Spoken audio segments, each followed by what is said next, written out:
Hey everyone, Matt here from IT at the CSIU, and today I'm going to be going over Photoshop. Photoshop is pretty awesome in a lot of different ways, especially since they've added AI. And I know a lot of people think, oh, Photoshop, what am I going to use that for in the office? Well, I'm going to show you a bunch of different things that you're going to be able to use it for. So let's get into it. Welcome to Future Forward, the next step. Your weekly look at how AI is being used in real, practical ways by your colleagues. In this episode, Matthew Sherwood from the IT department shows how to get started with Photoshop and use its new AI tools. First, I'm going to go over a little disclaimer about Photoshop. Not every single person at the CSIU does have the ability to use Photoshop.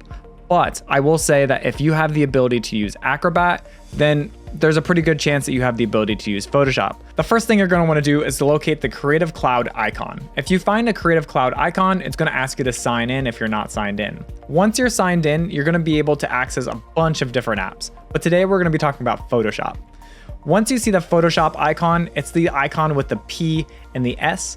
Click that icon and download and install Photoshop. So now that it's installed, I'm going to show you some awesome ways to use AI to edit photos and documents. All right, so here we are in Photoshop. I'm going to show you this picture of me by the lake holding my camera. The first thing I'm going to do is go up to the toolbar. As you can see, there's a whole bunch of different icons here you can use, but today we're going to talk about the lasso tool.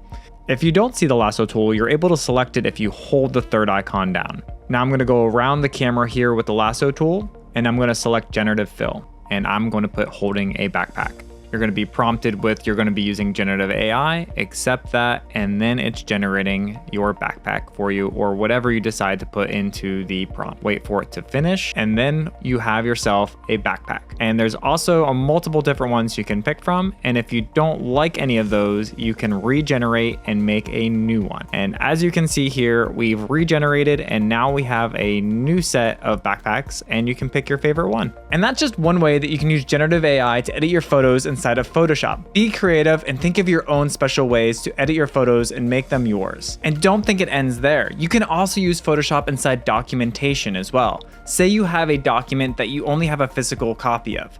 Well, you can scan that document and make it a JPEG. Once it's a JPEG, you can then put it inside of Photoshop and edit it. Let me show you. I found this building plan online and I'll be using it to show you guys how to use the AI removal tool. The AI removal tool is going to be great for removing these red marks and some of the words I don't need. You can adjust the size of the brush here. As you can see here, all you got to do is run your brush over the things you don't want and it will just delete them.